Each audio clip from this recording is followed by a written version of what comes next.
உலகம் முழுக்க விஞ்ஞானம் வளர்ச்சி அடைஞ்சு இதுக்கு முன்னாடி நம்ம யூஸ் பண்ணிட்டு இருந்த குண்டு பல்ப், டியூப் லைட் இது எல்லாம் மாறி எல்இடி லைட், எல்இடி ஸ்மார்ட் லைட்னு மாறிட்டு இருக்கிற காலத்துல இப்பயும் வெறும் மண்ணெண்ணெய் விளக்குல மட்டுமே வாழ்க்கை நடத்திட்டு இருக்கிற ஒரு கிராமம் தென்னிந்தியாவில் இருக்கு. அதுவும் தமிழ்நாட்டுக்கு ரொம்ப பக்கத்துல இருக்கு. அந்த கிராமத்தை பத்தி உங்களுக்கு தெரியுமா? விரிவா பாப்போம் வாங்க.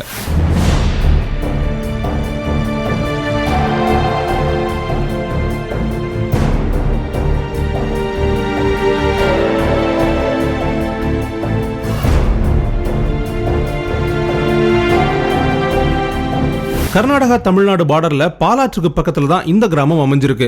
இந்த ஒரு கிராமம் மட்டும் இல்ல, கிட்டத்தட்ட இந்த பகுதியில் இருக்கிற 22 கிராமங்களுமே அடிப்படை வசதிகளான மின்சாரம், சாலை மற்றும் சுத்தமான தண்ணீர்னு எந்த விதமான வசதிகளும் இல்லாம தாங்க இருக்கு.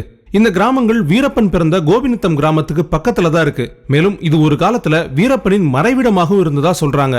இந்த கிராமங்கள் எல்லாம் காட்டு பகுதிக்கு ரொம்ப அருகாமையில் இருக்கிறதுனால மின் இணைப்பு கொடுத்தா மிருகங்கள் பாதிக்கப்படும் அப்படிங்கறதுனாலயே கர்நாடக வனத்துறை மின் இணைப்புக்கு ஒத்துக்காம இருந்திருக்காங்க. இதனால வெளி உலகத்துல விஞ்ஞான வளர்ச்சி எவ்வளவு முன்னேறி இருந்தாலும் இந்த கிராம மக்களுக்கு அது எதுவுமே கிடைக்கல.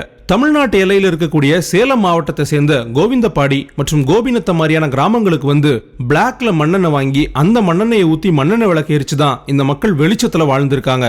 இருள் சூழ்ந்த இந்த கிராமத்தை இப்ப மின் இணைப்பு கொடுத்து வெளிச்சத்துக்கு கொண்டு வர போறாங்க கர்நாடக மாநில அரசு. காட்டு யானைகள் அதிகமா நடமாடக்கூடிய பகுதிக்கு பக்கத்திலே கிராமம் இருக்கு. மேலும் மான், கரடி, சிறுத்தை, புலி மாதிரி காட்டு விலங்குகள் அதிகம் வாழும் பகுதிங்கிறதுனால மின் இணைப்பு கொடுக்கிறது சவாலான காரியம். மிருகங்கள் பாதிக்கப்படுங்கிறதுனால தான் இத்தனை நாள் மின் இணைப்பு கொடுக்காம இருந்திருக்காங்க.